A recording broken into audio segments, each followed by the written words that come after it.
Balik tayo ng grade 1 nito, oo nga. Malaking gastos yan.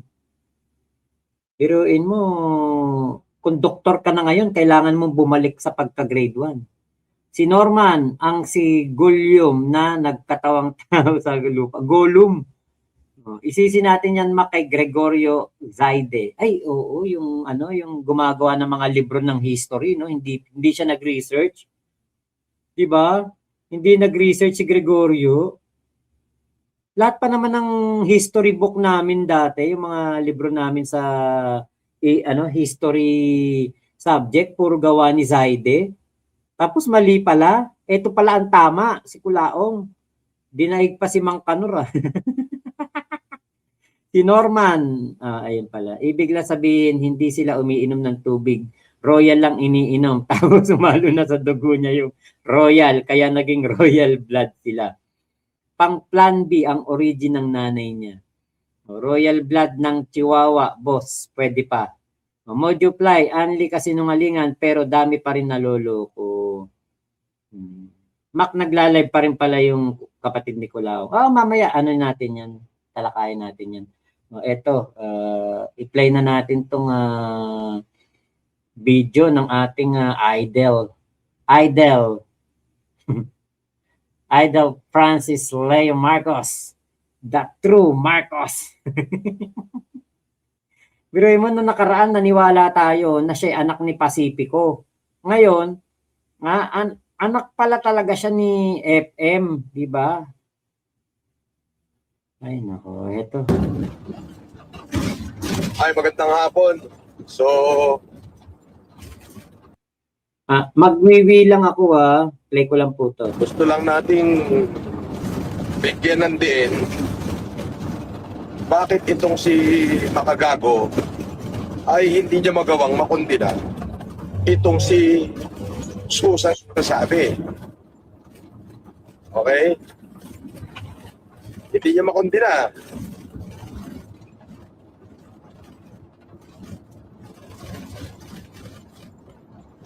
Meron siya sinasabi dito na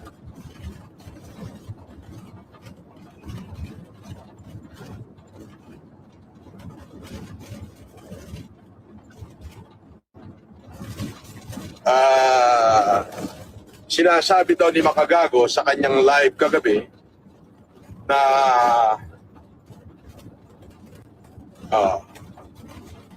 Makagago has neither confirmed nor denied whether Attorney Savi, Filipino lawyer, and the alleged scammer Susan Yance are the same person. Walang iya ka naman, Makagago, lulusutan mo pa. Alam mo na namang siya yan. Diba? Lulusot ka pa. In his recent video titled Norman Mangusin Wanted Na, he cited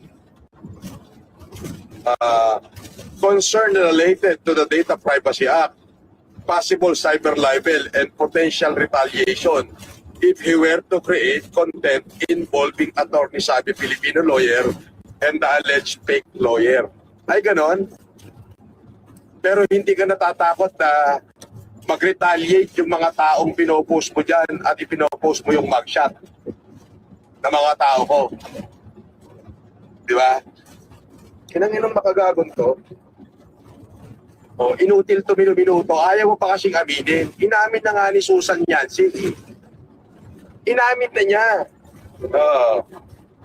Sabi, Attorney Savi, Filipino lawyer, and the alleged scammer Susan Yance, also known as Maria Sabiel Lipiste, and several other aliases, are the same person.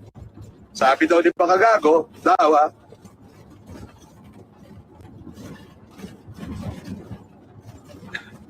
we do not know for sure.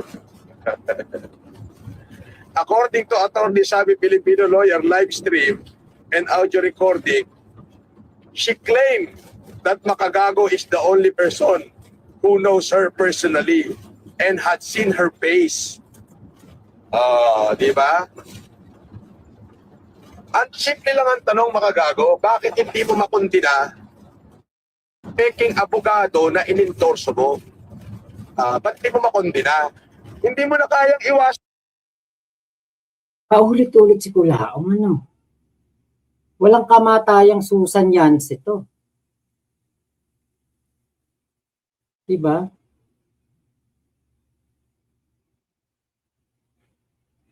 Ang tindi, no? Ni Kulaong. Ilang beses nang nasagot ni Makagago itong issue na ito, si Kulaong pinagpipilitan pa rin niya. Kasi nga po, ganyan si Kulaong. Diyan siya diyan siya nakapuntos kay Susan Yance o kay Sabi. Pero hindi siya nakapuntos talaga kay Makagago. Nakita naman natin mga vlog ni Makagago, durog na durog talaga siya. O, ginagawang scapegoat si Susan. Tama. Kaya yan yung pag-iinitan niya ng pag-iinitan. Kagandahan lang dito kay Sabi, 'di ba? Hindi na siya katulad ng mga nakaraan na lagi na lang naka-online, lagi may post, 'di ba? Wala nang ma-content si Kulaong. Pangingiwi at pangisingisi na lang siguro si Casper habang nagsasalita si Kulaong. Oh, biruin niyo ha. Since last week pa yan, para 10 araw na yata yan na kinokondena ni Kulaong si MG patungkol dyan. Diba? Oh, ito. Panish! For bail ka, Makagago. Oh, pero yung pinagsasasampa mo, peanut. Eka nga eh. Panish!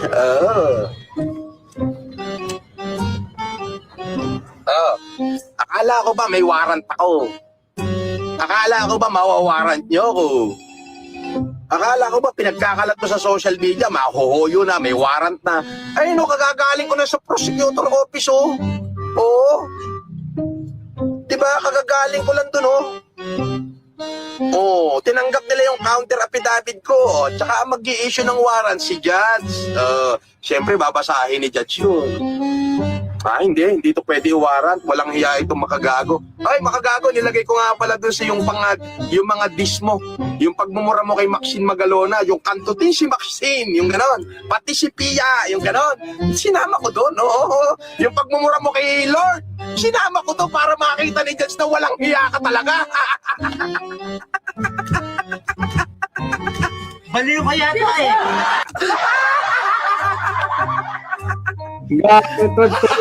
Gago, di ba?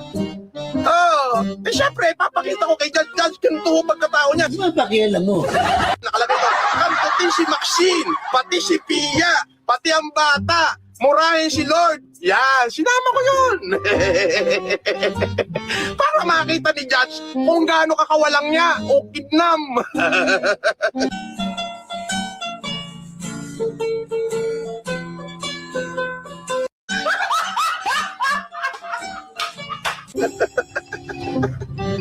Di ba? Ito ka lang naman sumikat eh. Nagyayabang kapag may pa-underground ka kupal. Isa ka lang malaking kupal.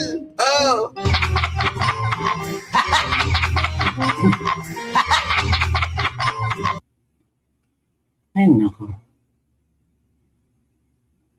Ano logic nun? Diba? Parang wala naman ako makitang logic nun na ginawa ni MG sa ibang tao magiging basehan sa kaso mo. Nabuwang na si Kulaong. Sana makita din ni Asek Lacanilaw na galing mismo kay Kulaong, napapalitan niya magmaneho yung driver niya. Oo, nakita ko nga kanina eh. Nakita ko yung video na yung kanina eh. Okay, kanina nga nag-live si Sabi. Sabi niya, if wanted siya, but di serve. Nilive naman niya nga kung nasan siya. Sabi din, wag siyang gawing scapegoat. Narcissist, sociopath yang si Kulaong may sariling mundo. Nakikinig ha? Nakikinig ha ba nag-i-embalsa mo? Sabi ni John Robs Lagyaka. Sa punerarya ka pala nagtatrabaho. Malakas lang mangbulabog si Kulaong. Tumbong eh, kaya nagkaka-interest manood. Napapatawa kasi ako, Eloy Macruz. Princess Gallardo, pasalamat sa Panginoon at nakalis po kayo sa manipulative state ng panggagamit niya sa inyo. Opo. Kay Kuya Henry, anong relevant doon sa sinasabi niya sa mga magalona? Isip batang walang utak. Kaya nga, ikaw makagago ay hinahatulan namin na guilty sa mga kaso mo kay Norman Mangusin dahil sa ginawa mo kay Francis Magalona. Pwede ba yung ganon? Di ba? Nabaliw na sa dami ng kaso. Baka akala niya si Kulaong ang ine-environment. Time, the ultimate teller. Pinipilit na lang maging masaya ni Kulaong. Pero totoo, sobrang stress na. I could not see any logic in there, di ba?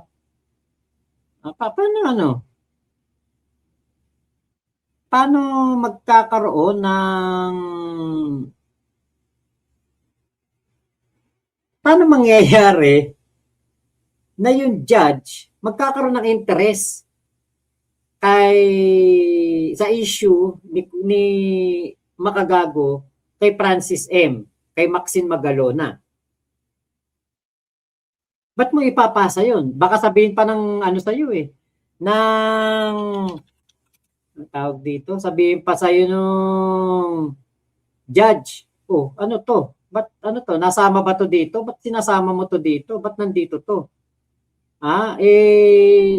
Hindi naman to relevant sa kaso mo. Wala naman to kinalaman sa kaso mo. Diba? Ito pala yung lumang Food Genius. Saan ba yung Food Genius? Wala na naman yung Food Genius. Food Genius. Ayun, kala ko wala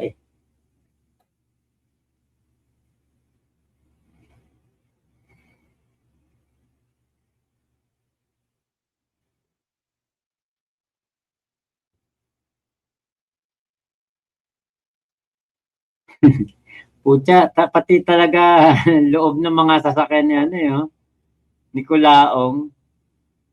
Okay. Amgra Sound Meta Wireless Lavalier. Yun pala yung gamit ni Kulaong. Pucha, mumurahin lang pala yun. Diba? Okay pa tong gamit ko dito. Boya. Ito gamit ko pag nasa labas ako. Ito, Boya. Mas okay ito. Nasa 5,000 ba to? 4,000 nung nabili ko. Tapos ito yung sinasabi ko na dapat meron siya nito para hindi masagwa yung kanyang pagsasalita. Ay nako. Mumurahin pala yung gamit ni Kulaong na lavalier, grass. Gagi talaga si Food Genius, galit na galit naman niya si Kulaong. Nagpuntang Kawayan mamamali mo siguro doon. Mamamalimos na naman siguro. Ito si Pastor Jam. Mamaya natin yan. Daanan natin yan. Nako, may sapina na si Kulaong. Dito ba yung yung wala seatbelt? Ayun, ito. Walang seatbelt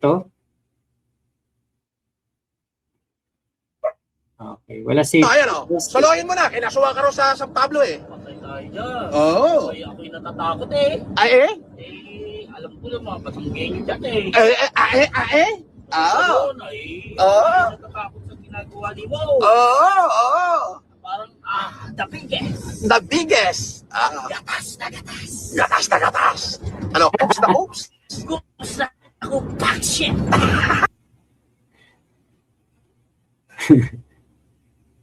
Yun yung walang seatbelt si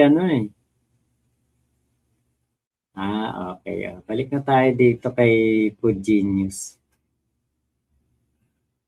Galing ni Food Genius, anong talaga si Kulaong.